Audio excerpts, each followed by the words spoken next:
Hi guys, நான் இன்னைக்கு என்ன படம் பார்க்க போகிறோம்னா 2024 ரிலீஸ் ஆன ஒரு வித்தியாசமான அனிமேஷன் படத்தை தான் பார்க்க போகிறோம். இந்த படத்தோட ஒன்லைனர் என்னன்னா, ஜப்பானோட மேகசாகிங்கிற ஒரு சிட்டியில் கேனன் ஃப்ளூங்கிற ஒரு புதுவிதமான தொற்றுநோய் ஒன்று பரவ ஆரம்பிக்குது. இதுக்கெல்லாம் காரணம் அந்த ஊரில் சுற்றி திரிகிற நாய்கள் தான். டாக்ஸ் மூலமாக தான் இந்த தொற்றுநோய் எல்லாம் பரவுது அப்படின்னு சொல்லி எல்லா நாய்களையும் இந்த சிட்டியை விட்டு அப்புறப்படுத்த அந்த சிட்டியோட மேயரான கோபயாஷி உத்தரவிடுறாரு. அண்ட் இதுக்கு பின்னாடி ஒரு பாலிடிக்ஸும் இருக்குது. அதை நம்ம கதைக்குள்ளே போய் பார்ப்போம். அண்ட் இப்போ இந்த சிட்டி முழுக்க இருக்க நாய்களை எல்லாத்தையும் தேடி தேடி கண்டுபிடிச்சிட்டு வந்து ட்ராஷ் ஐலாண்ட்னு சொல்ல போகிற ஒரு குப்பைகள் நிறைஞ்ச ஒரு குப்பை தீவில் போட்டுட்டு போகிறாங்க. அங்கே தான் அட்டாரிங்கிற ஒரு சின்ன பையன் தன்னோட தொலைஞ்சு போன டாக்கை தேடி இந்த தீவுக்குள்ளே அத்துமீறி நுழையிறான். இவனுக்கு அங்கே இருக்க ஒரு 5 நாய்கள் உதவி பண்ணுதுங்க. அந்த ஒரு மேயரான கோபயாஷி சில காரணங்களுக்காக இது நடக்கக்கூடாது அப்படின்னு அதை தடுக்க ட்ரை பண்ண, இந்த நாய்களும் அட்டாரி கூட சேர்ந்து தங்களோட குறும்புத்தனமான சேட்டைகளால் பல தடைகளை தாண்டி தொலைஞ்சு போன அந்த டாக்கை கண்டுபிடிச்சாங்களா இல்லையா அப்படிங்கிறத ரொம்பவே என்ஜாய் பண்ற மாதிரி ஃபன்னாவும் அண்ட் சீரியஸாவும் கொண்டு போன இந்த ஒரு படம் தான் ஐலாண்ட் ஆஃப் டாக்ஸ். படம் என்னமோ ஸ்டிக்கி அனிமேஷன் ஸ்டைலில் இருந்தாலும் ஃபன்னுக்கும் விறுவிறுப்புக்கும் பஞ்சமே இல்லாத ஒரு படம். ஸோ வாங்க இந்த ஸ்டோரி ஆரம்பிச்சிடலாம். படத்தோட ஸ்டார்டிங் சீனில் ஒரு பேக்ரவுண்ட் வாய்ஸ் ஓவர் கேட்க அந்த காலத்தில் என்ன நடந்துச்சு அப்படிங்கிறத ஒரு பப்பட் ஷோ மாதிரி காமிக்கிறாங்க. பல 100 வருஷங்களுக்கு முன்னாடி ஜப்பானில் நாய்கள் ரொம்பவே சுதந்திரமாக தங்களோட எல்லைக்குள்ளே உலாவிட்டு வந்துச்சுங்க. அப்போ கோபயாஷி அப்படிங்கிற ஒரு அரச வம்சத்தை சேர்ந்த ஒரு அரசன், அதாவது பூனைகளை நேசிக்கக்கூடிய நாய்களை வெறுக்கக்கூடிய ஒரு அரச வம்சத்தை சேர்ந்த ஒரு அரசன் என்ன பண்ணுறான் அப்படின்னா, அந்த நாய்கள் மேலே படையெடுத்து எல்லா நாய்களையும் அழிக்கிறான். நாய்களுக்கும் இந்த அரச வம்சத்துக்கும் இடையில மிகப்பெரிய சண்டை ஒன்று நடக்குது. இந்த சண்டையில் நிறைய நாய்கள் கொடூரமாக கொல்லப்பட, அதை பார்த்து அந்த அரச படையில் இருந்த ஒரு இளம் சாமுராய் ஒருத்தன் இந்த நாய்கள் மேலே இறக்கப்பட்டு தன்னோட படையவே எதிர்த்து நின்று சண்டை போட்டு கோபயாஷி வம்சத்தோட அரசனை கொன்னுடுறான். காலப்போக்கில் சண்டையில் எஞ்சிருந்த நாய்கள் எல்லாம் மனிதர்களுக்கு கீழ்ப்படிஞ்சு வீட்டு நாய்களாகவும் திருநாய்களாகவும் வாழ ஆரம்பிச்சு தங்களோட இனத்தை பெருக்குச்சுங்க. எவ்வளவு காலங்கள் கடந்து வந்தாலும் இந்த கோபயாஷி வம்சாவளி வந்தவங்களுக்கு இன்னும் இந்த நாய்கள் மேல இருக்க வெறுப்பு போகல. இப்ப அப்படியே பிரசன்ட் டேல இருந்து படத்தை ஆரம்பிக்கிறாங்க. ஜப்பான்ல மேகசாகிங்கிற ஒரு சிட்டி ஒண்ணு இருக்கு. அந்த சிட்டியோட மேயரான கோபயாஷிங்கிற இவர் ஒரு மீட்டிங்ல ஒரு ஆர்டர் ஒண்ணு போடுறாரு. இவரோட பேரை கேட்கும்போது உங்களுக்கு புரிஞ்சிருக்குன்னு நினைக்கிறேன். எஸ், இவர் தான் இந்த படத்தோட வில்லன், மேயர் கோபயாஷி. அந்த கோபயாஷி அரச வம்சத்தோட வழி வந்தவன். சோ இவன் இப்ப என்ன ஆர்டர் போடுறான்னா, நம்ம ஊர்ல சுற்றி திரியிற நாய்களுக்கு எல்லாம் டாக் ஃப்ளூங்கிற ஒரு விதமான நோய் வேகமா பரவ ஆரம்பிக்குது. இதை இப்படியே விட்டா மனிதர்களாகிய நமக்கும் டாக் ஃப்ளூ வந்து பரவ ஆரம்பிச்சிடும் அப்படின்னு சொல்லி வீட்டு வளர்ப்பு நாயோ இல்ல திருநாயோ எதுவா இருந்தாலும் அதை பக்கத்துல இருக்க குப்பை தீவுல, அதாவது ட்ராஷ் ஐலாண்டுக்கு நாடு கடத்தணும் அப்படின்னு சொல்லி ஒரு எமர்ஜென்சி ஆர்டர் பாஸ் பண்றான். இதை நானே தொடங்கி வைக்கிறேன். ட்ராஷ் ஐலாண்டுக்கு நாடு கடத்தப்படுற முதல் நாய் எங்களோடதா இருக்கட்டும் அப்படின்னு சொல்லி கவர்மெண்டோட ஒரு செக்யூரிட்டி நாயான ஸ்பாட்ஸ்ங்கிற இந்த நாயை கொண்டு போய் அந்த குப்பை தீவுல விட்டுட்டு வர சொல்லி கோபயாஷி ஆர்டர் போடுறான். இந்த ஸ்பாட்ஸ் ஒரு கூண்டுக்குள்ள அடைச்சி ஜிப்லைன் மூலமா பக்கத்துல இருக்க அந்த ட்ராஷ் ஐலாண்டுக்கு அனுப்பி வைக்கிறாங்க. ஸ்பாட்ஸையும் இங்க கொண்டு வந்து போட்டுட்டு போக பார்த்தா குப்பைகள் மாதிரி மழை குவிஞ்சு கிடக்க, திரும்புற இடமெல்லாம் வெறும் குப்பையா இருக்கு. சரி, இந்த ஸ்பாட்ஸை கொண்டு வந்து விட்டதான் விட்டானுங்க, அட்லீஸ்ட் அந்த கேஜியாவது ஓபன் பண்ணிருக்கலாம். பட் அதையும் இவனுங்க பண்ணல. ஸ்பாட்ஸ் வெளியே வர முடியாம உள்ளேயே மாட்டிக்குது. இப்ப அப்படியே கட் பண்ணி 6 மாசங்கள் கழிச்சு காமிக்கிறாங்க. பார்த்தா மேகசாகி சிட்டியோட மொத்த நாய்களையும் டாக் ஃப்ளூ நோய் தாக்கிருக்குன்னு சொல்லி இங்க கொண்டு வந்து விட்டுருக்கானுங்க. பட் இவங்க சொன்ன மாதிரி நிறைய நாய்கள் டாக் ஃப்ளூவால பாதிக்கப்பட்டு இருந்தாலும் முன்னெச்சரிக்கை காரணம்னு சொல்லி நோய் பரவாத நாய்களையும் இங்க கொண்டு வந்து விட்டுருக்கானுங்க. கோபயாஷி இந்த ஒரு நல்ல சந்தர்ப்பத்தை பயன்படுத்தி அதுக்கு மேலே இருந்த வெறுப்பில் வீட்டில் பெட்டா வளர்க்குற நாய்ங்க, தெருவில் சுற்றி திரிகிற திருநாய்ங்க அப்படின்னு எல்லா நாய்களையும் இந்த ட்ராஷ் ஐலாண்டுக்கு நாடு கடத்திடுறான். வழக்கம் போல ஜிப்லைன் மூலமாக சிட்டியிலிருந்து அழுகி போன சாப்பாடு மூட்டையை கொண்டு வந்து இங்கே போட்டுட்டு போக, இங்கே தான் நம்ம எதிர்பார்த்த அந்த ஐகானிக்கான சீன் வருது. அந்த மூட்டையை நோக்கி நல்லா புசு புசுன்னு பணக்கார வீடுகளில் வளர்க்குற நாய்கள் போல இருக்கு. அதுங்க வந்து ஒரு பக்கம் நிற்க, இன்னொரு பக்கம் தூரத்தில் ஒரு 5 நாய்ங்க இந்த மூட்டையை பார்த்த மாதிரி வந்து நின்றுட்டு இருக்குங்க. அந்த நாய்கள்லாம் பிளாக், ப்ரௌனும் ஒயிட்னு ஒவ்வொன்றும் ஒவ்வொரு மாதிரி இருக்குங்க. ஒரு ஃபேமஸான கவுபாய் சீன்ல இருக்குல்ல, அந்த மாதிரி ஒரு பேக்ரவுண்ட் மியூசிக் பிளே ஆக இப்ப 2 டீமும் மாறி மாறி அந்த சாப்பாட்டு பேக்கை நோக்கி கிட்ட கிட்ட வருதுங்க. 2 டீமும் ஆப்போசிட்ல முறைச்சு பார்த்துக்கிட்டு உரிமிக்கிட்டு சண்டை போட ரெடியா இருக்க, அப்ப இந்த கூட்டத்தில் இருந்த ஒரு நாய் என்ன சொல்லுதுன்னா, ஒரு நிமிஷம், நம்ம 2 டீமும் மாத்தி அடிச்சுட்டு கடிச்சிட்டு சொரிப்பட்டு சாகிறதுக்கு முன்னாடி அந்த சாக்கு பையை திறந்து உள்ள என்ன இருக்குன்னு பாத்துருவோம், அப்பதான் ஃபைட் ஒர்த்தா இல்லையான்னு தெரியும்னு சொல்ல, ஆப்போசிட் கேங் இருந்தாலும் கரெக்டா தான் சொல்றாங்க அப்படின்னு சொல்லி திறக்க சொல்ல, திறந்து பார்த்தா அழுகி போன ஆப்பிள், முட்டையோடு, மீன் முள்ளு, வாழைப்பழ தோல், ஊசி போன பப்ஸ், புழு வச்ச பர்கர், 2 நாள் பழைய சோறு, எலும்பு துண்டு, அப்புறம் பச்சையா கொலகொலன்னு இருக்கு, அது என்ன இலவனே தெரியல அப்படின்னு சொல்ல, ஃபைட் ஒருத்தர் ஆரம்பிக்கலாம் அப்படின்னு சொல்லி 2 டீமும் மாத்தி அடிச்சுக்கிட்டு கடிச்சுக்கிட்டு புறாண்டிக்கிட்டு இந்த சாப்பாட்டுக்காக சண்டை போடுறாங்க. சண்டையில இந்த கருப்பு கலர்னா என்ன பண்ணுதுன்னா, ஆப்போசிட் கேங் லீடரோட காதை கடிச்சு துப்பிடுது. ஒழுங்கு மரியாதையே இங்க இருந்து போயிடு, இனிமே என் கண்ணுல பட்ட அவ்வளவுதான் அப்படின்னு சொல்ல, சண்டையில தோத்த ஆப்போசிட் டீமும் அங்க இருந்து போயிடுதுங்க. டேய், இந்தாடா உன் காதை மட்டும் ஏன் விட்டுட்டு போற, இதையும் எடுத்துட்டு போ அப்படின்னு சொல்லிட்டு இந்த நாய்கள்லாம் ஒன்னா சேர்ந்து கிடைச்ச சாப்பாட்டை சாப்பிட்டுட்டு இருக்க, நம்மளாம் எப்படி இருந்தோம், ஆனா இப்ப பாரு இந்த குப்பைக்கு நடுவில் வந்து மாட்டிக்கிட்டோமே அப்படின்னு சொல்லி எல்லா நாய்களும் ஃபீல் பண்ணுதுங்க. இப்போ ஒவ்வொரு நாயை இங்க வரதுக்கு முன்னாடி என்னவா இருந்துச்சு அப்படின்னு சொல்லுதுங்க. ரெக்ஸுங்கிற நல்லா புசு புசுன்னு ஒரு கோல்டன் ப்ரௌனிஷ் கலர்ல இருக்கு இந்த நாய் சொல்லுது, நான் ஒரு பண்ணையில ஆடுகளை பாதுகாப்பா பார்த்துட்டு இருக்க ஒரு வேலையில இருந்தேன். நல்லா புசு புசுன்னு இருக்க ஒரு மெத்தையில தான் தூங்குவோம், ஆனா இப்ப பாரு இங்க வந்து மாட்டிக்கிட்டீங்களா என் நேரம் அப்படின்னு சொல்ல, அடுத்ததா கிங்குங்கிற இந்த நாயும், அட ஆமாப்பா இவன் சொல்றது கூட சரிதான், நான் கூட இது வரைக்கும் 22 படங்களை நடிச்சிருக்கேன், நான் ஒரு ஃபேமஸான நாய், ஆனா இப்ப என் நிலைமையை பாரு, இங்க வந்து ஒரு தெருநாய் மாதிரி இருக்கேன் அப்படின்னு சொல்லுது. அடுத்ததா பாஸுங்கிற இந்த நாய், நான் ஒரு பேஸ்பால் டீமோட ப்ரமோஷன் டாக்கா இருந்தேன், ரொம்ப ஜாலியா இருந்துச்சு, ஆனா இப்போ என் நிலைமையும் தலைகீழா மாறிடுச்சு அப்படின்னு சொல்லுது. அடுத்ததா டியூக்குங்கிற அஸ்கி டாக் மாதிரி இருக்க இந்த நாய் என்ன சொல்லுதுன்னா, நான் ஒரு வீட்டோட பெட்டா இருந்தேன், ரொம்பவே நல்லா பாத்துக்கிட்டாங்க, நகம் வெட்டி விடுவாங்க, ஷாம்பு போட்டு விடுவாங்க, குளிப்பாட்டுவாங்க, சொகுசா இருந்தேன், ஆனா இப்போ என் தலைவிதி ஒரு தொற்று நோய் பரவுதுன்னு சொல்லி என்னை கொண்டு வந்து இங்க விட்டுட்டாங்க அப்படின்னு சொல்லுது. இதுங்களோட பேர்லாம் பாத்தீங்கன்னா ரெக்ஸ், கிங், பாஸ், டியூக்னு ஒரு டாமினேட் பண்ற பேருங்க மாதிரியே இருக்கும்.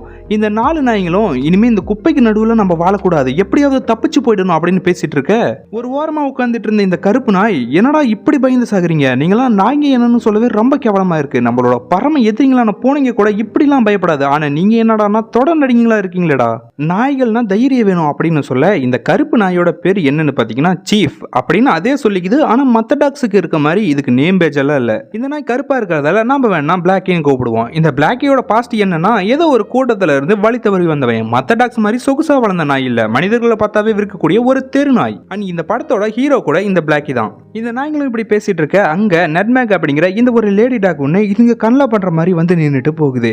இதுங்களும் ஆமா யாருடா இவ, இந்த குப்பத்தீவுல கூட இவ்வளவு கிளீனா அழகா இருக்கா, ஓ இவளா, இவ தான் ஃபெலிக்ஸோட கேர்ள் ஃப்ரெண்டு, என்னது ஃபெலிக்ஸா, முதல்ல அந்த நாய் யாருன்னு சொல்லு அப்படின்னு பிளாக்கி கேட்க அதுக்கு இந்த அஸ்கியும் யாருக்கு தெரியும், அது ஒரு ரூமர், எனக்கு தெரிஞ்சதான் நான் சொன்னேன் அவ்வளவுதான் அப்படின்னு பேசிட்டு இருக்குங்க.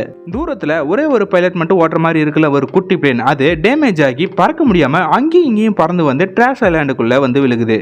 எவன்டா அது பிளேன் ஓட்ட தெரியாம ஓட்டிட்டு வந்து எங்க ஏரியால லேண்ட் பண்றது, வாங்கடா போய் பார்க்கலாம் அப்படின்னு இதுங்களும் அங்க போகுதுங்க. பார்த்தா கிராஸ் ஆன அந்த பிளேன்ல இருந்து ஒரு பைலட் ஒருத்தன் பிளேனை விட்டு வெளியே வந்து நடந்து வர திடீர்னு அதே இடத்துல மயக்கம் போட்டு விழுந்துடுறான். இந்த நாய்களும் இங்க வந்து பார்த்தா பார்க்கறதுக்கு ரொம்பவே சின்ன பையனா இருக்கான். இவன் எங்க வந்தான் அப்படின்னுட்டு அவன் போட்டிருந்த ஹெல்மெட்டோட கிளாஸை ஓப்பன் பண்ணி விட மயக்கத்துல இருந்த இந்த குட்டி பையன் திடீர்னு எழுந்து உட்காந்து படப்படன்னு ஜாப்பனீஸ் மொழியில ஏதோ சொல்றான். இந்த நாய்களுக்கும் அது புரியாம திருன்னு முழிச்சிட்டு இருக்குங்க. இந்த குட்டி பையன் பேரு அட்டாரி. இவன் இப்போ ஒரு நாயோட போட்டோவை எடுத்துக்காட்டி இவன் பேரு ஸ்பாட்ஸ், இவனை தான் நான் தேடி வந்திருக்கேன், இவனை எங்கேயாவது பாத்தீங்களா அப்படின்னு கேட்க, இப்போ நீங்க இந்த போட்டோவை நல்லா பாருங்க, யாருன்னு தெரியுதா, எஸ் 6 மாசத்துக்கு முன்னாடி மேயர் கோபயாசி முதல்ல நாடு கடத்தி கூண்டு கூட திறந்து விடாம இங்க கொண்டு வந்து விட்டுட்டு போன அதே நாய் தான். அதை தேடிக்கிட்டு தான் அட்டாரி இவ்வளவு தூரம் இங்க வந்திருக்கான். இவன் பேசுறது இந்த நாய்களுக்கு புரியாது, இந்த நாய்ங்க பேசுறது மனுஷனான அட்டாரிக்கு புரியாது, இருந்தாலும் ஒரு அண்டர்ஸ்டாண்டிங்லேயே கம்யூனிகேட் பண்ணிப்பாங்க. இப்ப அப்படியே மேகசாகி சிட்டியை காமிக்கிறாங்க. இந்த மேயர் கோபயாசிக்கு அட்டாரி அந்த ட்ராஷ் லேண்டுக்கு போன விஷயம் தெரிய வர கோபயாசி ரொம்பவே கோவப்படுறான். ஏன்னா இந்த அட்டாரி கோபயாசியோட குடும்பத்தை சேர்ந்தவன். அட்டாரியோட அங்கிள் தான் இந்த மேயர் கோபயாசி. அட்டாரி காணாம போனதுதான் அந்த ஊர் மீடியால இப்ப ஹாட் டாபிக்கா போயிட்டு இருக்கு.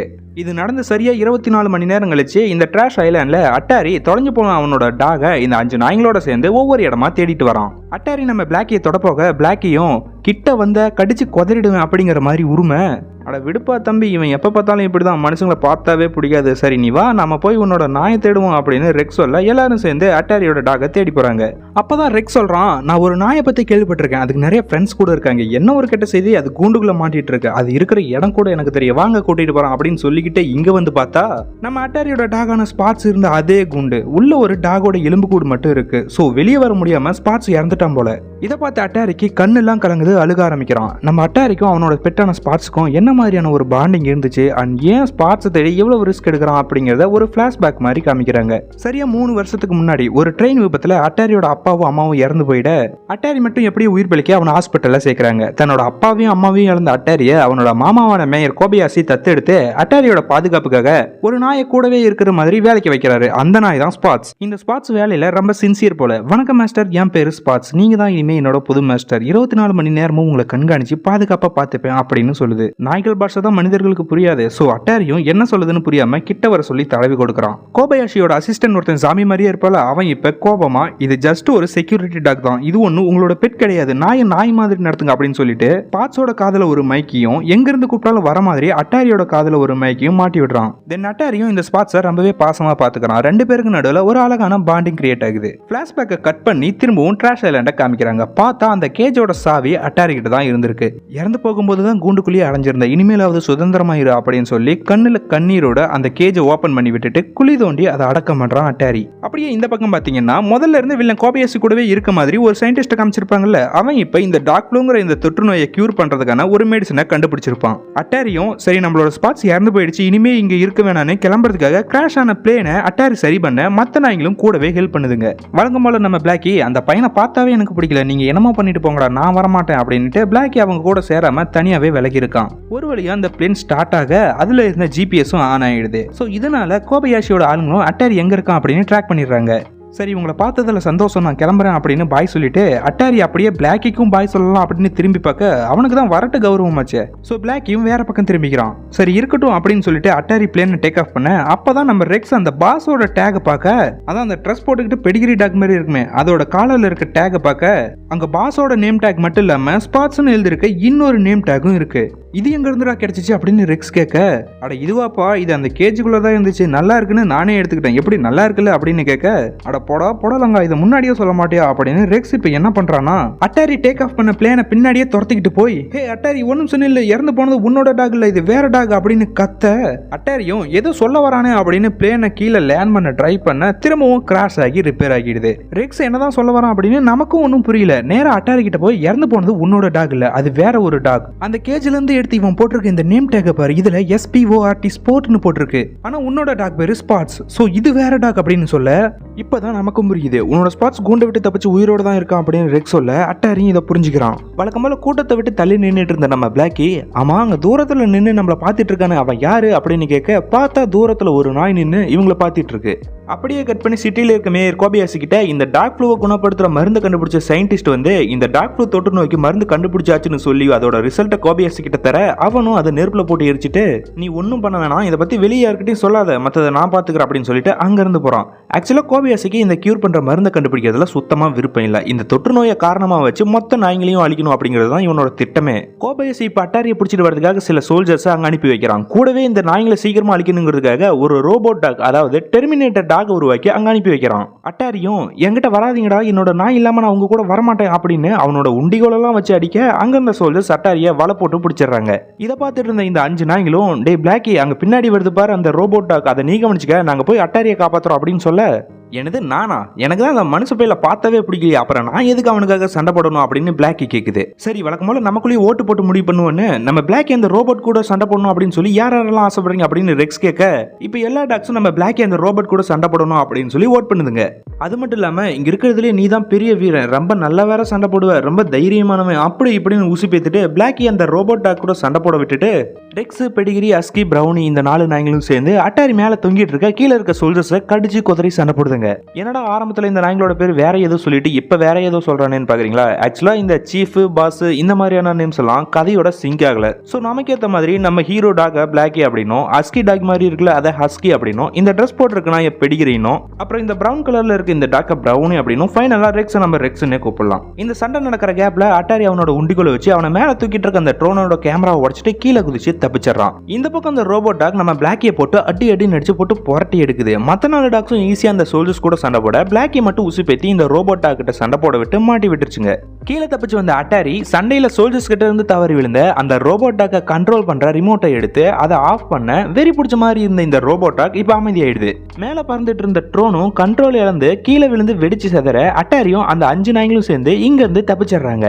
இப்போ கோபயாசி மீடியா கிட்ட என்ன சொல்றானா, அட்டாரியா அந்த 5 நாய்களும் கடத்திட்டு போயிடுச்சு, ஆனா நான் அதுங்களை சும்மா விட மாட்டேன், எப்படியாவது அதுங்களை அழிச்சாவது அட்டாரியை மீட்டு கொண்டு வருவேன்னு மக்கள் முன்னாடி நல்லவ மாதிரி நடிக்கிறான். அன்னைக்கு நைட் அந்த ட்ராஷ் ஐலாண்ட்ல சண்டை போட்டு காயான நாய்களுக்கு அட்டாரி மருந்து போட்டுக்கிட்டு அவங்களுக்கு எவ்வளவு தைரியம் இருந்தா என்ன பிடிக்கிறதுக்கு வருவாங்க, அவங்கள சும்மா விட மாட்டேன் அப்படி இப்படின்னு ஜாப்பனீஸ் மொழியில பேசிட்டு இருக்க இதுங்களுக்கு ஒண்ணுமே புரியல. டே பிளாக்கி உன்னதான அந்த ரோபோட் டாக் போட்டு புரட்டி எடுத்துச்சு, காயம் வேற ரொம்ப இருக்கு, வந்து மருந்து போட்டுக்கடா வா அப்படின்னு ரெக்ஸ் சொல்ல, அட போங்கடா நீங்க வேணா அவங்க கூட ஒட்டி வருவாடுங்க, ஆனா நான் இவன் சொல்ற மாதிரி எல்லாம் கேட்க மாட்டேன் அப்படின்னு சொல்லிட்டு அங்க இருந்து தனியா வெளியே வந்துடுது பிளாக்கி. அட்டாரி மத்த டாக்ஸ் எல்லாத்தையும் உட்கார வச்சு மோட்டிவேஷன் கொடுக்கறங்கிற பேர்ல ஜாப்பனீஸ் மொழியில ஆத்து ஆத்துன்னு அத்த இவன் என்னதான்டா சொல்ல வரான் அப்படின்னு ஒண்ணுமே புரியாம இதுங்கெல்லாம் பார்த்துட்டு இருக்குங்க.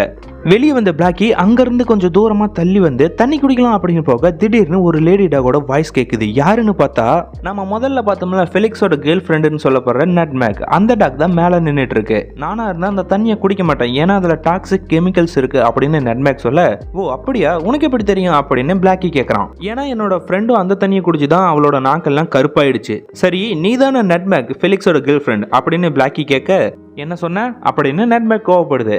அட கோவப்படாதமா, எல்லாரும் பேசிக்கிறத நான் சொன்னேன் அவ்வளவுதான், அது உண்மையா அப்படின்னு கேட்க, அது உனக்கு தேவையில்லாத விஷயம், சரி அதெல்லாம் எனக்கு எதுக்கு, உன்னோட பேரு நட்மேக்குங்கிறத தவிர உன்னை பத்தி வேற ஏதாவது சொல்ல அப்படின்னு நம்ம பிளாக்கி கேட்க, சரி சொல்றேன், நான் ஒரு ஷோ டாக், என்னை ஷோல காட்டுறதுக்காக வளர்த்தாங்க, சரி எனக்கு டைம் ஆகுது நான் கிளம்புறேன் அப்படின்னு நட்மேக் சொல்ல, ஏமா இருமா கிளம்பிடாத கொஞ்சம் பேசணும் அப்படின்னு பிளாக்கி மேலே போகிறான்.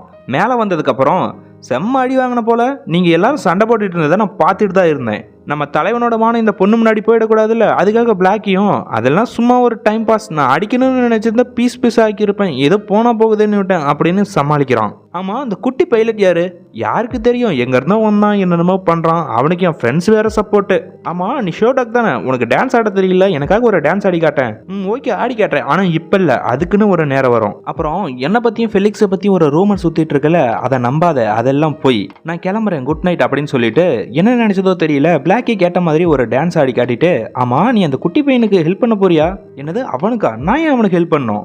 ஏன்னா அவன் ஒரு சின்ன பையன், அப்புறம் எல்லா நாய்களுக்கும் அவனை பிடிக்குது அப்படின்னு நெட்மேக் சொல்லிட்டு அங்கிருந்து போக பிளாக்கியும் ஒரு 2 நிமிஷம் அதே இடத்துல நின்று யோசனை பண்றான். தென் மற்ற 4 டாக்ஸையும் காமிக்க இவங்கெல்லாம் என்ன பேசிக்கிறாங்கன்னா, நம்ம இடத்தோட டாக் கம்யூனிட்டியில எனக்கு தெரிஞ்ச வரைக்கும் ஸ்பாட்ஸ்ன்னு சொல்லி யாரும் இல்ல, ஒருவேளை இந்த ஐலாண்டோட கடைசி பார்ட்ல ஒரு டாக் கம்யூனிட்டி இருக்கு, அங்க போய் விசாரிப்போமா அப்படின்னு ரெக்ஸ் சொல்ல, ஆமா நாம ஏன்டா இவனுக்காக இவ்வளவு ரிஸ்க் எடுக்கணும் அப்படின்னு மற்ற டாக்ஸ் எல்லாம் கேக்குதுங்க. அதுக்கு ரெக்ஸும், நம்மளோட ஓனர்ஸ் யாராவது நம்மளை காணன்னு இங்க இவ்வளவு தூரம் தேடி வந்திருக்காங்களா? இல்ல, ஆனா அவனோட நாயை தேடி வந்திருக்கான், அதுக்காகவாவது நம்ம அவனுக்கு ஹெல்ப் பண்ணணும், நாளைக்கு விடிஞ்ச உடனே கிளம்புறோம் அப்படின்னு சொல்ல, அங்க வந்த பிளாக்கியும் சரி போனா போகுது, உங்களை பார்த்தாலும் பாவமா இருக்கு, நானும் ஹெல்ப் பண்ண வரேன் அப்படின்னு சொல்லுது. இதுங்களும் என்னது இவன் ஹெல்ப் பண்ண வரானா, இவன் அந்த அளவுக்குலாம் ஒன்றும் நல்லவன் கிடையாது, இவன் எப்போ இப்படி மாறினா அப்படின்னு திருன்னு முழிக்குதுங்க. இந்த பக்கம் பார்த்தீங்கன்னா கியூர் பண்ற மருந்தை கண்டுபிடிச்சாலும் அந்த சயின்டிஸ்ட்டை உண்மை வெளியே வரக்கூடாதுன்னு அவனை பொய்யான காரணங்கள் சொல்லி கோபயாசி ஹவுஸ் அரெஸ்ட்ல வைக்கிறான். ஏன்னா இந்த மருந்து வெளியே வந்துட்டா ட்ராஷ் ஐலாண்ட்ல கொண்டு போய் விட்ட எல்லா நாய்களும் திரும்பவும் சிட்டிக்குள்ள வந்துடும். இது அந்த ஒரு மீடியால டெலிகாஸ்டாக அதை ஸ்கூல்ல இருந்த சில ஸ்டூடெண்ட்ஸ் பார்த்துட்டு இருக்காங்க. அதுல வாக்கர் அப்படிங்கிற இந்த பொண்ணு, கோபயாசி ஒரு கெட்டவன், அவன் நம்மளுடைய நாய்கள் திரும்ப வரக்கூடாதுன்னு ஏதோ சதி பண்றான், நாம தான் அதை கண்டுபிடிக்கணும் அப்படின்னு அவளோட ஃப்ரெண்ட்ஸ் கிட்ட உதவி கேட்டு பேசிட்டு இருக்க திரும்ப இந்த ட்ராஷ் ஐலாண்ட காமிக்கிறாங்க. அட்டாரி அப்புறம் அவன் கூடவே இருக்க இந்த 5 டாக்ஸும் ஸ்பாட்ஸ் தேடி போறாங்க. இந்த தீவு பாத்தீங்கன்னா ரொம்பவே ஒரு பெரிய தீவு, இதோட கடைசி இடத்துல ஒரு டாக் கம்யூனிட்டி இருக்கு. சோ ஸ்பாட்ஸ் ஒருவேளை அங்க இருக்கலாம் அப்படின்னு அங்க போறாங்க. இவங்களும் நடக்கிறாங்க, ரொம்ப நேரமா நடக்கிறாங்க. அழிஞ்சு போன தொழிற்சாலை, டேமேஜ் ஆன பிரிட்ஜ், அழிஞ்சு போன மூங்கில் காடு, இப்படின்னு விதவிதமான இடத்தை தாண்டி அத்லெட்டிக் கிளப் அப்படின்னு சொல்லப்படுற ஒரு இடத்துக்கு ஒரு வழியா வராங்க. அங்க ரெஸ்ட் எடுக்கிறதுக்காக எல்லாரும் ஒரு இடத்துல உட்கார்ந்துட்டு இருக்கும்போது ஒவ்வொரு டாகும் தங்களோட ஃபேவரட் ஃபுட் என்ன அப்படிங்கறத சொல்லுதுங்க. என்னோட ஃபேவரட் ஃபுட் பர்கர், என்னோட ஃபேவரட் ஃபுட் ஃப்ரைட் சிக்கன், என்னோட ஃபேவரட் ஃபுட் பீட்சா அப்படின்னு எல்லாம் பணக்காரங்க வளர்க்குற நாய்ங்க இல்லையா, ஸோ அதுக்கேற்ற மாதிரி விதவிதமா ஹை கிளாஸ் ஃபுட்டா சொல்லுதுங்க. இப்போ பிளாக்கி கிட்ட, ஹே பிளாக்கி உன்னோட ஃபேவரட் ஃபுட் என்னதுரா அப்படின்னு கேட்க, என்னோட ஃபேவரட் ஃபுட் உங்களது மாதிரிலாம் இல்லை, சாதாரண ஹிப்பாச்சி தான் அப்படின்னு சொல்லுது. ஹிப்பாச்சி அப்படிங்கிறது அந்த ஊரோட ஒரு சாதாரண ஃபுட்டு. என்னது ஹிப்பாச்சியா, ஏண்டா அப்படின்னு எல்லா நாய்களும் கேட்க, இப்போ அப்படியே பிளாக்கி ஒரு குட்டி ஃபிளாஷ்பேக் ஒன்று சொல்லுது. நான் தெருநாயை சுத்திட்டு இருந்தப்போ ஒரு ஃபேமிலி என்ன தத்தெடுத்தாங்க. அந்த ஃபேமிலியில ஒரு குட்டி பையன் இருந்தான், அவன் என்ன ரொம்ப நல்லாவே பார்த்துக்கிட்டான், என் கூட பாசமா இருக்க ட்ரை பண்ணான். ஆனா ஒரு தடவை நான் அவனோட கையை கடிச்சிட்டேன், ஏன் அப்படி பண்ணேன்னு எனக்கே தெரியல, ரொம்ப மோசமா கடிச்சிட்டேன். இதனால அவனோட பேரண்ட்ஸ் என்ன டாக் ஹண்டர்ஸ் கிட்ட ஒப்படைக்கிறதுக்காக என்ன தனியா கட்டி போட்டுருந்தாங்க. அப்போ இரவு நேரம் எனக்கு ரொம்ப பசி எடுத்துச்சு. அப்போ அந்த வீட்டுல இருந்த ஒரு பாட்டி எனக்கு ஹிப்பாச்சி கொண்டு வந்து சாப்பிட கொடுத்தாங்க. அதுக்கு முன்னாடி நான் ஹிப்பாச்சி சாப்பிட்டிருந்தாலும் அப்போ என்னமோ தெரியல, எனக்கு அது வித்தியாசமா தெரிஞ்சிச்சு. அப்போதுல இருந்து அதுதான் என்னோட ஃபேவரட் ஃபுட். நான் ஏன் அவனை கடிச்சேன் அப்படிங்கிறது எனக்கே தெரியல, ரொம்பவே வருத்தப்பட்டேன். ரொம்ப நேரமா யோசிச்சு பார்த்தும் எனக்கு ஒண்ணுமே புரியல. அதுக்கப்புறம் அங்கிருந்து தப்பிச்சு மேகசாகிக்கு வந்து வழக்கம் போல ஒரு திருநாயை சுத்திட்டு இருந்தேன் இப்படின்னு பிளாக்கி அவனோட பிளாஷ்பேக்கை சொல்லிட்டு இருக்கும்போது அந்த புல்வெளிக்கு நடுவுல ஏதோ ஒன்று மறைஞ்சு வேகமா வரத கவனிக்கிறாங்க. எதுவா இருந்தாலும் சரின்னு அட்டாக் பண்ண ரெடியா இருக்காங்க. வந்தது யாருன்னு பார்த்தா ஒரு பெரிய சைஸ் கருப்பு கலர் டாகும் ஒரு குட்டியான ஒரு டாகும், அதாவது இந்த வோடஃபோன் ஆட்ஸ் எல்லாம் வருமே அந்த மாதிரியான ஒரு ஹஜ் டாகும் இங்க வந்து நிக்குதுங்க. ஆக்சுவலா இந்த 2 நாய்களும் ரொம்பவே ஒரு நல்ல டாக்ஸ் தான், ஸோ பயப்படுறதுக்கு ஒன்றும் இல்லை. இப்போ அவங்களோட இடத்துக்கு கூட்டிட்டு போய், ஆமா நீங்க யாரு, எதுக்காக இங்க வந்திருக்கீங்க அப்படின்னு விசாரிக்குதுங்க. நாங்க ஸ்பாட்ஸ்ங்கிற ஒரு டாக் தேடி வந்திருக்கோம், நீங்க எங்கேயாவது பார்த்திருக்கீங்களா அப்படின்னு அட்டாரி ஸ்பாட்ஸோட போட்டோவை காமிக்கிறான். அதை பார்த்த இதுங்களும், இவன் டாக் ஜீரோ வச்ச, எனது டாக் ஜீரோவா அப்படின்னு இதுங்களும் கேட்க, ஆமா அவனை டாக் ஜீரோவா தான் எங்களுக்கு தெரியும், அவனை நரமாம்சம் சாப்பிடக்கூடிய கேனிபல் டாக்ஸ் பிடிச்சி வச்சிருக்குங்க. இந்த தீவு கூட்டத்தோட கடைசியில ஒரு குட்டி தீவு இருக்கு, அங்க போனீங்கன்னா உங்களோட ஸ்பாட்ஸ் பார்க்கறதுக்கு வாய்ப்பு இருக்கு. ஆனா அங்க போனீங்கன்னா அந்த நரமாம்சம் சாப்பிடக்கூடிய கேனிபல் டாக்ஸ் உங்களை கொன்னுடும். சோ இனிமே உங்க விருப்பம் தான் அப்படின்னு சொல்ல, இதுங்களும் என்ன நடந்தாலும் சரி நாம அங்க போய் ஆகணும், ஸ்பாட்ஸை கண்டுபிடிச்சி ஆகணும் அப்படின்னு முடிவு எடுக்குதுங்க.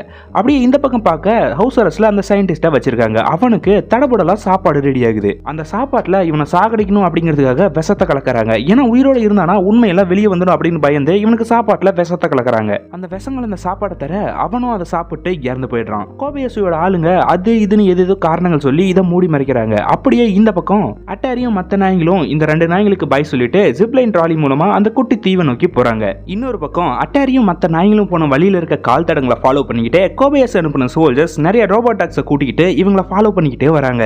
இந்த சயின்டிஸ்டோட லேபை காட்டுறாங்க. பார்த்தா தடயங்கள் எதுவும் இருக்கக்கூடாது அப்படின்னு எல்லாத்தையும் கோபயாசியோட ஆளுங்க அடிச்சு உடச்சுன்னு இருக்கிறாங்க. உண்மையெல்லாம் தெரிஞ்சும் அதை வெளியே சொல்ல முடியாத நிலையில அந்த சயின்டிஸ்டோட அசிஸ்டன்ட் பொண்ணு ஒருத்தி இருந்தால அவ ரொம்ப ரொம்ப சோகமா உட்கார்ந்துட்டு இருக்கா. இவங்க எல்லாம் ஜிப்லைன்ல போயிட்டு இருக்க நம்ம ரெக்ஸ் பையன் பாத்தீங்கன்னா பாருங்க பாருங்க ரொம்ப அழகான காட்சி, இந்த பக்கம் கடல் அந்த பக்கம் குப்பத்தீவு, மேல வானம் கீழே பூமி அப்படி இப்படின்னு அளந்து விட்டுட்டு இருக்கான். இப்ப ரெண்டா பெரிய ஜிப்லைன் நம்ம அட்டாரியும் பிளாக்கையும் மட்டும் இருக்க ஒரு ட்ராலிய தனியா வேற ஒரு இன்னொரு லைன்ல பிரிச்சு கூட்டிட்டு போகுது. இதை கவனிக்காத இந்த நாய்களும் அங்க பாருங்க அங்க ஒரு பாலடைஞ்ச ஃபேக்டரி இருக்கா, அதுதான் நம்மளோட டெஸ்டினேஷன் அப்படின்னு பேசிக்கிட்டு ரெக்ஸ் பின்னாடி திரும்பி பார்த்துட்டு ஆமா எங்கடா இங்க இருந்து உங்களை காணும் அப்படின்னு கேட்க பார்த்தா தூரத்துல வேற ஒரு லைன்ல இவங்க வராங்க. டேய் நீங்க எங்கடா அங்க போனீங்க அப்படின்னு பேசிக்கிட்டே போக அட்டாரியும் பிளாக்கையும் எப்படியோ தப்பிச்சு ஒரு நல்ல வழியில போயிடுறாங்க. ஆனா இந்த 4 நாய்களும் இந்த குப்பையெல்லாம் ப்ராசஸ் பண்ணுவாங்கல்ல அந்த மாதிரியான ஒரு பெரிய மிஷினுக்குள்ள போய் மாட்டிக்குதுங்க.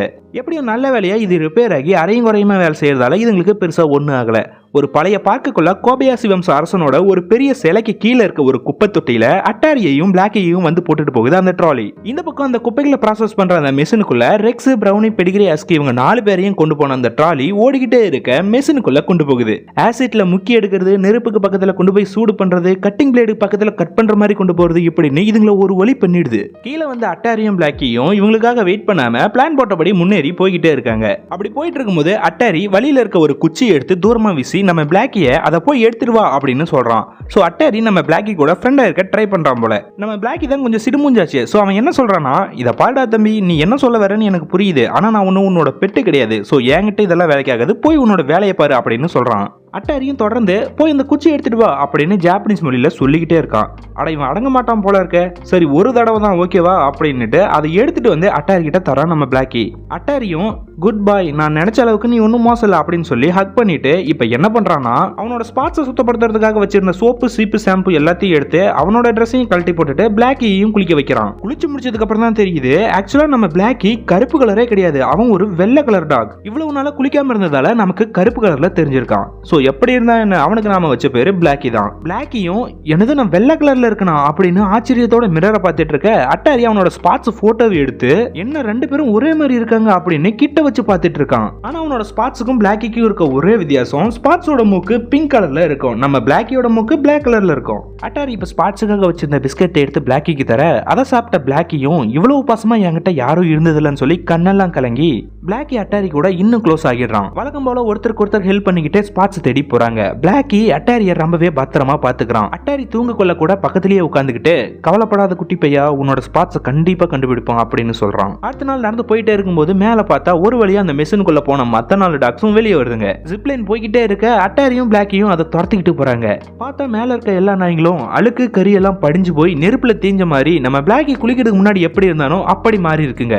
மேல இருந்துட்டு டே பிளாக்கி நீ எப்பறா வெள்ளையான அப்படின்னு கேட்க அட்டாரி தாண்டா என்ன குளிக்க வச்சான், அதனாலதான் நான் வெள்ளையாயிட்டேன் அப்படின்னு சொல்லுது. என்னது அட்டாரி குளிக்க வச்சானா, சரி அவங்ககிட்ட மிச்ச மீதி ஏதாவது சோப்பு இருக்கான்னு கேளு, ஏன்னா நாங்களும் இப்ப குளிக்கணும் அப்படின்னு கிண்டலா பேசிக்கிட்டே போயிட்டு இருக்க அதுக்கு பிளாக்கியும் அதெல்லாம் கீழே வந்ததுக்கு அப்புறம் பாத்துக்கலாம், முதல்ல கீழே குதிங்கடா அப்படின்னு சொல்ல சரியா ஜிப்லைன் அதோட எண்டுக்கு வந்து நிக்குது. பார்த்தா அதுக்கு கீழே ஒரு பெரிய ஆறு ஒன்று ஓடிட்டு இருக்கு. அந்த ஆத்தை கிராஸ் பண்ணி அந்த பக்கம் போறதுக்கான பிரிட்ஜ் ஃபுல்லா கனெக்ட் ஆகாம பாதியிலேயே நின்று போயிருக்கு. ஆக்சுவலா ஸ்பாட்ஸ் இருக்க அந்த கடைசி குட்டி தீவோட என்ட்ரன்ஸ்க்கு இவங்க வந்துட்டாங்க. இந்த உடஞ்சு போன பிரிட்ஜ் தாண்டி அந்த பக்கம் போனாதான் இவங்க அந்த தீவுக்கு போக முடியும். சரியா இவங்க இங்க வந்த உடனே கோபயாஷியோட ஆளுங்க இவங்களை ட்ராக் பண்ணி எங்க இருக்காங்க அப்படிங்கறத கண்டுபிடிச்சிடுறாங்க. தென் இவங்களை ஃபாலோ பண்ணிட்டே வந்த அந்த ரோபோட் டாக்ஸையும் சோல்ஜர்ஸையும் இந்த இடத்துக்கு அனுப்பி வைக்க அட்டாரியும் பிளாக்கியும் வந்த வழியில அந்த ரோபோட் டாக்ஸ் இவங்களை மெதுவா நெருங்கி வர ஆத்தோட 2 சைடுல இருந்தும் கப்பல்ல இருந்து வந்த சோல்ஜர்ஸ் அவங்கள பிடிக்க ட்ரை பண்றாங்க. ஆப்போசிட்ல வேற பிரிட்ஜ் ஃபுல்லா கனெக்ட் ஆகாம பாதியிலே உடைஞ்சு போயிருக்க இவங்க வசமா மாட்டிக்கிட்டாங்க.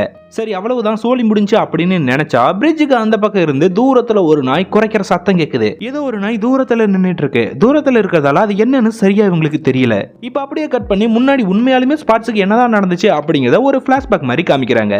ஆரம்பத்துல ஸ்பாட்ஸை கூண்டில் அடிச்சு கொண்டு வந்து விட்டப்போ அது வெளியே வர முடியாம தான் இருந்துச்சு. அப்பதான் இந்த இடத்துக்கு இந்த மாதிரியான ஒரு டாக் ஒன்று வருது. இதை சும்மா அப்படியே நம்ம ஸ்பாட்ஸ் கிட்ட பேச்சு கொடுக்க அம்மாட தம்பி நீ யாரு, என்ன உன்னை கூண்ட கூட திறந்து விடாம அப்படியே விட்டுட்டு போயிருக்காங்க, அது சரி உன்னோட காதல மாட்டிருக்கி அது என்னது அப்படின்னு கேட்க அதுக்கு ஸ்பாட்ஸும் இது நானும் என்னோட மாஸ்டரும் கம்யூனிகேட் பண்ணக்கூடிய ஒரு ஒயர்லெஸ் மைக் அப்படின்னு சொல்ல ஓ அப்படியா, நாம இப்ப பேசுறது கூட உன்னோட மாஸ்டரால கேட்க முடியுமா அப்படின்னு இது கேட்க இல்ல இது ஒரு குறிப்பிட்ட ரேஞ்ச் இருந்தா மட்டும்தான் என்னோட மாஸ்டரால கேட்க முடியும் அப்படின்னு ஸ்பாட் சொல்றான். அதுக்கு இந்த டாக்கும் சரி உன் கதை எனக்கு எதுக்கு, இன்னும் கொஞ்ச நேரம் இங்க இருந்தனா அந்த நர மாம்சம் சாப்பிடக்கூடிய கேனிபிள் டாக்ஸ் என்ன வந்து கொன்னு சாப்பிட்டுடும், நான் கிளம்புறேன் அப்படின்னு சொல்ல என்னது கேனிபிள் டாக்ஸா, அட ஆமாப்பா இங்க ஒரு டாக் கம்யூனிட்டி இருக்கு, அதுல இருக்க நாய்ங்களே கொண்டு சாப்பிட்ற கேனிபிள் டாக்ஸ், இன்னும் கொஞ்ச நேரத்துல இருட்டுனதுக்கு அப்புறம் அதுங்களாம் வர ஆரம்பிச்சிடும். உனக்கு என்ன, நீ சேஃபா கூண்டுக்குள்ள இருக்க, எனக்கு தானே பிரச்சனை, நான் கிளம்புறேன். அப்புறம் ஒருவேளை நீ கூண்டுக்குள்ள இருந்து வெளியே வர முடியலன்னா அந்த கேனிபல் டாக்ஸ் எல்லாம் உன்னை கொல்ல தேவையில்ல, நீயே சோறு தண்ணி இல்லாம செத்துடுவ.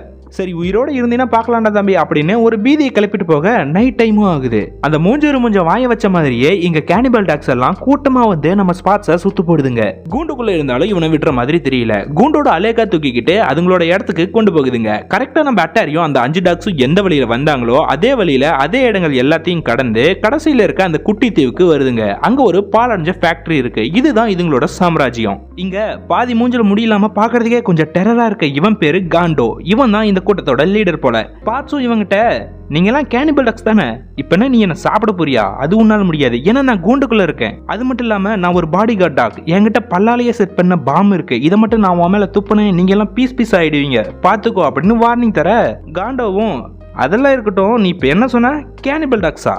அட கடவுளே, இந்த ரூமரை எவன் கிளப்பி விட்டான்னு தெரியல, அவன் மட்டும் என் கையில கிடைச்சான் அவனை நசிக்கே சாகடிச்சிருவேன் அப்படின்னுட்டு இவங்களை ஏன் கேனிபல் டாக்ஸ்னு கூப்பிடுறாங்க அப்படிங்கிற காரணத்தை இப்ப காண்டோ சொல்றான். நீ சொல்றதும் ஒரு விதத்துல உண்மைதான். நாங்க நாயோட மாம்சத்தை சாப்பிட்டோம், அதுவும் வேற வழி இல்லாம ஒரே ஒரு தடவை மட்டும். சில மாசத்துக்கு முன்னாடி எங்களுக்கு ஃபர்ஸ்ட் புல் அப்படின்னு ஒரு லீடர் இருந்தான். அவன் கோமா ஸ்டேஜில் சாகுற நிலையில இருந்தான். அண்ட் துரதிருஷ்டவசமா அதே நேரம் சாப்பிட்றதுக்கு எதுவும் கிடைக்காம பல நாட்களா எங்களோட கூட்டம் மொத்தமும் பசியோட இருந்துச்சு. எங்களோட நிலைமையை பார்த்து ஒரு லீடரா ஃபர்ஸ்ட் புல் என்ன சொன்னானா, அவன் தன்னையே சாப்பிட சொல்லி கேட்டுக்கிட்டதால வேற வழி இல்லாம நாங்களும் அவனை சாப்பிட வேண்டியதாயிடுச்சு அப்படின்னு சொல்லுது. ஸோ இதுதான் இவங்களாம் நாய்களை சாப்பிட்ற கேனிபல் டாக்ஸ் அப்படின்னு ஒரு ரூமரா பரவிருக்கு போல. மற்றபடி இதுங்களாம் ரொம்பவே ஒரு நல்ல டாக்ஸ். இப்போ காண்டோ ஸ்பாட்ஸ் கிட்ட என்ன சொல்லுதுன்னா, உன்னை அங்கேயே விட்டுருந்தா நீ சோறு தண்ணி இல்லாம செத்து போயிருப்ப, காப்பாத்தலான்னு கூட்டிட்டு வந்தா நீ என்னடானா எங்களையே தப்பு சொல்ற. அண்ட் இந்த கூண்டை திறக்க முடியாதுன்னு நீ நினைக்காத, என்கிட்ட எல்லா விதமான பூட்டையும் திறக்கிற மாதிரியான ஒரு மாஸ்டர் கீ இருக்கு அப்படின்னு சொல்லிட்டு இருக்க. அந்த கூட்டத்தில் இருந்த இன்னொரு டாக் அசால்ட்டா அந்த கேஜை ஒரு மாஸ்டர் கீயை வச்சு ஓபன் பண்ணி விட்டுட்டு போகுது. ரொம்ப நாளா அந்த கூண்டுக்குள்ளே அரைஞ்சிருந்த ஸ்பாட்ஸும் இப்ப வெளியே வர. ஸோ இப்படிதான் ஸ்பாட்ஸும் அந்த கேஜுக்குள்ள இருந்து தப்பிச்சிருக்கான் போல. தென் அந்த கூட்டத்திலே ஸ்பாட்ஸுக்கு ஒரு கேர்ள் ஃப்ரெண்டும் கிடைக்க ஸ்பாட்ஸ் அந்த கூட்டத்தில் ஒருத்தன் ஆயிடுறான். ஸோ இதோட ஃபிளாஷ்பேக் முடிய கட் பண்ண ஆப்போசிட் சைட்ல இருந்து, மாஸ்டர் அட்டாரி உங்களுக்கு கேக்குதா, நான் தான் ஸ்பாட்ஸ், உங்களை காப்பாற்ற வந்துட்டு இருக்கேன் அப்படின்னு மைக்ல பேசிக்கிட்டு அட்டாரியை நோக்கி ஓடி வரான் ஸ்பாட்ஸ். ஸ்பாட்ஸ் பேசுறது அட்டாரிக்கு கேட்க ஆரம்பிக்குது. ஸ்பாட்ஸ் கிட்ட வர ஸ்பாட்ஸ் பேசுறது அட்டாரிக்கு கேட்க ஆரம்பிக்குது. ஸ்பாட்ஸ் நீ வந்துட்டியா அப்படின்னு அட்டாரி ரொம்பவே சந்தோஷப்படுறான். அப்படியே சிட்டியில இருக்க கோபயாசியை காமிக்கிறாங்க. அந்த தீவுல என்னதான் நடக்குது அப்படின்னு பாக்குறதுக்காக மேயர் கோபயாசி கண்ட்ரோல் ரூமுக்கு வரான். அங்க நடக்கிற விஷயங்களை பார்த்துட்டு ஸ்பாட்ஸோட சேர்த்து எல்லா டாக்ஸையும் கொண்டுட்டு அட்டாரியை மட்டும் உயிரோடு பிடிச்சிட்டு வர சொல்லி கமெண்ட் கொடுக்குறான். ஸ்பாட்ஸ் இப்ப வேகமா ஓடி வந்து அந்த பிரிட்ஜை தாண்டி தாவி குதிச்சு அட்டாரி பக்கமா நின்று ரோபோட் டாக்ஸை ஸ்பாட்ஸ் பல்லுலயே செட் பண்ணி வச்சிருந்த பாமை அதுக்கு மேலேயே துப்பி எல்லாத்தையும் அட்டாக் பண்ணுது. ஸ்பாட்ஸோட மற்ற ஃப்ரெண்ட்ஸ் எல்லாம் இப்போ ஒன்னா சேர்ந்து அதுங்களை அட்டாக் பண்றதுக்காக ஓடி வந்து இதுங்களை அட்டாக் பண்ணுதுங்க. தப்பிக்கிறதுக்கு எனக்கு ஒரு வழி தெரியும், என்ன ஃபாலோ பண்ணுங்க அப்படின்னு சொல்லிட்டு கீழே இருந்த ஆத்துக்குள்ள குதிச்சிட்டு ஸ்பாட்ஸ் அட்டாரியும் பிளாக்கியும் ஸ்பாட்ஸை ஃபாலோ பண்ணி அந்த தண்ணிக்குள்ள குதிச்சிடுறாங்க. தென் ஒரு வழியா ட்ராலியில மாட்டிட்டு இருந்த ரெக்ஸ், பெடிகிரி, அஸ்கி, பிரவுனி 4 பேரையும் அந்த ட்ராலி தண்ணிக்குள்ள விட்டுருது. அண்ட் மற்ற நாய்களும் தண்ணியில குதிச்சு தப்பிச்சிடுதுங்க. நம்ம பிளாக்கி, ஸ்பாட்ஸ் அண்ட் அட்டாரி 3 பேரும் தத்தளிச்சுக்கிட்டு எப்படியோ அங்க இருந்து தப்பிக்கிறாங்க. அதே நேரம் மேகசாகி சிட்டில மேயர் கோபயாசி அட்டாரி நமக்கு ரொம்பவே தொந்தரவா இருக்கான், ஸோ அவனை கொன்னிடலாம் அப்படின்னு பிளான் பண்றான். என்ன பிளான் பண்றான்னா, அதாவது அட்டாரி இறந்துட்டான், அதுக்கு காரணம் இந்த 5 டாக்ஸ் தான். ஸோ நம்ம அட்டாரியை கொண்ட டாக்ஸை நம்ம அழிச்சாகணும்னு ஒரே கல்லில் 2 மங்கன்னு சொல்லுவாங்களா, அது மாதிரி இந்த ஒரு பொய்யான நியூஸை மீடியால பரப்புறான். இதை உண்மையான நம்ம மக்கள் எல்லாரும் அந்த டாக்ஸ் எல்லாம் கொன்னே ஆகணும்னு சொல்லி தெருவில் இறங்கி போராட்டம் நடத்த ஆரம்பிக்கிறாங்க. இந்த பக்கம் தப்பிச்சு வந்த ஸ்பாட்ஸ் பிளாக்கியும் அட்டாரியும் கூட்டிக்கிட்டு அவங்களோட இடத்துக்கு வரான். வந்தா நம்ம பிளாஷ்பேக்ல பார்த்தல ஸ்பாட்ஸோட கேர்ள் ஃப்ரெண்டுன்னு அந்த ஒரு டாக காட்டி, இவ தான் என்னோட வைஃப், இவ இப்ப பிரெக்னெண்டா இருக்கா அப்படின்னு சொல்லுது. அண்ட் அதோட பார்க்கவே ரொம்ப பரிதாபமா இருக்க மாதிரியான நிறைய டாக்ஸ் இங்க இருக்கு. இந்த டாக்ஸ் எல்லாத்தையும் கோபயாசி கவர்மெண்ட் இல்லீகலா ரிசர்ச்சுக்காக யூஸ் பண்ணதால இந்த மாதிரி ஆகியிருக்குங்க. இதுங்க எல்லாத்துக்கும் இப்ப லீடர் நம்ம ஸ்பாட்ஸ் தான். அப்போ உங்க ஸ்பாட்ஸுக்காக ஸ்பை வேலை பார்க்குற ஒரு ஆந்தை உளவாளி ஒண்ணு இங்க வந்து ஒரு நியூஸை ஸ்பாட்ஸுக்கு மட்டும் புரியுற மாதிரி ஒரு விஷயம் சொல்லுது. அதாவது நம்ம முன்ன பார்த்த மாதிரியே கோபயாசி அந்த டாக்ஸ் எல்லாத்தையும் அழிக்க போற விஷயத்தை தெரிஞ்சுக்கிட்டு வந்து இங்க சொல்ல, இப்ப இவங்கெல்லாம் சேர்ந்து என்ன யோசிக்கிறாங்கன்னா, இந்த அழிவுல இருந்து நம்ம தப்பிக்கணும்னா நம்ம மேகசாகி சிட்டிக்கு போயாகணும். அங்க நம்மளோட ஓனர்ஸ் கிட்ட கோபயாசி செய்யற தப்பான விஷயங்களை எடுத்து சொல்லி கோபயாசியை தடுத்து நிறுத்தணும் அப்படின்னு முடிவெடுக்கிறாங்க. அட்டாரி கப்பல் கட்டுறதுக்கான ஒரு பிளானை போட எல்லா டாக்ஸும் சேர்ந்து அவனுக்கு ஹெல்ப் பண்ணி ஒரு சின்ன கப்பலை உருவாக்கிடுறாங்க. அந்த கப்பல்ல முடிஞ்ச அளவுக்கு டாக்ஸை ஏத்துக்கிட்டு அட்டாரி மேகசாகியை நோக்கி புறப்படுறான். நம்ம முதல்ல பார்த்தோம்ல அந்த ஸ்கூல் ஸ்டூடெண்ட் வாக்கர், அவ இது ஏதோ தப்பா இருக்குன்னு சொல்லி அந்த சயின்டிஸ்டோட அசிஸ்டண்ட மீட் பண்ண போறா. அவ தான் ஏற்கனவே மனசு உடைஞ்சு போயிருக்காளே. சோ தனக்கு என்ன நடந்தாலும் சரின்னு உண்மையை வெளியே கொண்டு வரதுக்காக மறைச்சு வச்சிருந்த டாக் ஃப்ளூவை கியூர் பண்ற மருந்தை வாக்கர் கிட்ட கொடுக்குறா. அதை வாங்கிட்டு வந்த வாக்கர் கோபயாசி ஸ்டேஜ்ல ஒரு பெரிய பிரஸ் மீட் நடத்திட்டு இருக்கும்போது நேரா அவளோட டீமை கூட்டிட்டு அங்க வந்து, கோபயாசி ஒரு தப்பான ஆள், இவன் நல்லவன் கிடையாது, ஏற்கனவே டாக் ஃப்ளூவை கியூர் பண்ற மருந்தை கண்டுபிடிச்சிட்டாங்க, இவ்வளவு நாளா இது நமக்கு தெரிய வரக்கூடாது அப்படிங்கிறதுக்காக கோபயாசி இது எல்லாத்தையும் மறைச்சிட்டு இருந்திருக்கான் அப்படின்னு சொல்றா. இந்த உண்மையை எல்லாரும் முன்னாடியும் போட்டு உடைச்சிட கோபயாசியும் இவங்கெல்லாம் சொல்றது போய் யாரும் இவங்களை நம்பாதீங்க அப்படின்னு அந்த தீவுல இருக்க எல்லா டாக்ஸையும் ட்ரோன் மூலமா பாய்சனை தூவி அழிக்கிறதுக்காக எல்லாரும் முன்னாடியும் ரெட் பட்டனை பிரஸ் பண்ண போக சரியா அதே நேரம் அங்க கதவை திறந்துட்டு நம்ம அட்டாரியோட என்ட்ரி. அட்டாரி டாக்ஸ் எல்லாத்தையும் கூட்டிக்கிட்டு அந்த ஸ்டேஜுக்கு வரான். இறந்து போயிட்டான்னு சொன்ன அட்டாரி இங்க எப்படி உயிரோட இருக்கான் அப்படின்னு மக்கள் எல்லாரும் ஆச்சரியப்படுறாங்க. அந்த மாத்து மருந்த பிளாக்கிக்கு தர அவனோட டாக் ஃப்ளூ நோயும் உடனே இன்ஸ்டன்டா குணமாயிடுது. இது எல்லாத்தையும் பார்த்துட்டு இருந்த மக்களுக்கு கோபயாசி பொய் சொல்லியிருக்கான் அப்படிங்கிறது தெரிய வருது. இப்ப அட்டாரி ஸ்டேஜ்ல எல்லார் முன்னாடியும் பேச ஆரம்பிக்கிறான். இந்த டாக்ஸ் எல்லாம் நீங்க நினைக்கிற மாதிரி மோசமானது இல்ல, அதுங்களா ரொம்பவே நல்லது, நமக்கு விசுவாசமாவும் உண்மையாவும் இருக்குங்க அப்படி இப்படின்னு சொல்லிட்டு நாய்களை பத்தி ஜாப்பனீஸ் மொழியில ஒரு கவிதை சொல்ல ஆரம்பிக்கிறான். இத டிவி வழியா அந்த ஊர் மக்கள் எல்லாம் பார்த்துட்டு இருக்காங்க. அட்டாரி கொடுத்த ஸ்பீச்ல கோபயாசியே திருந்திட்டானா பாத்துக்கோங்களேன். கோபயாசி என்னதான் திருந்தி வருந்தி ஃபீல் பண்ணாலும் அவனோட இருக்க அந்த ஜாம்பி மூஞ்ச அசிஸ்டன்ட் அவன் அந்த நாய்களை அழிச்சே ஆகணும் அப்படின்னு ஒத்த கால நிக்க, இனிமே உன்ன நம்பின வேலைக்கு ஆகாது, நானே அதுங்களை அழிக்கிறேன்னு ரெட் பட்டனை பிரஸ் பண்ண போக கோபயாசி அதை தடுக்கிறான். இருந்தாலும் அந்த ஜாம்பி மூஞ்சே பட்டனை பிரஸ் பண்ண பார்த்தா அது வேலை செய்யல. என்னடான்னு பார்த்தா இந்த வாக்கர் பொண்ணு இருப்பால, அவளோட டீம்ல ஒரு குட்டி ஹேக்கர் ஒருத்தர் இருப்பான். அவன் இதை ஹேக் பண்ணிடுறான். ஆரம்பத்துல அட்டாரி பிளேனை கொண்டு போய் அந்த டிராஷ் ஐலாண்ட்ல கிராஷ் பண்ணிருப்பான்ல, அதுல அவனோட தலையில ஒரு பெரிய அடிபட்டு இருக்கும். அதுல இப்ப பிளட் லீக் ஆக அவன் அதே இடத்துல மயங்கி விழுந்துடுறான். தென் அவனை ஆம்புலன்ஸ்ல ஹாஸ்பிட்டலுக்கு அவசரமா கூட்டிட்டு போறாங்க. சில வருஷங்களுக்கு முன்னாடி நடந்த ரயில் ஆக்சிடென்ட்ல அட்டாரியோட கிட்னி ஃபெயிலியர் ஆச்சு. அதை உடனே மாத்தி ஆகணும் அப்படின்னு ஹாஸ்பிட்டல்ல சொல்ல கோபயாசி தானா முன் வந்து அவனோட கிட்னியை தரான். அப்புறம் என்ன, அட்டாரி குணமாயிடுறான். ஊழல் அரசியல்வாதிகள் ஜெயிலுக்கு போறாங்க. எல்லா நாய்களுக்கும் மருந்து தரப்பட்டு டாக் ஃப்ளூவை சுத்தமா ஒழிச்சிடுறாங்க. பொதுமக்கள் எல்லாரும் திரும்பவும் அவங்களோட டாக்ஸை ஏத்துக்கிறாங்க.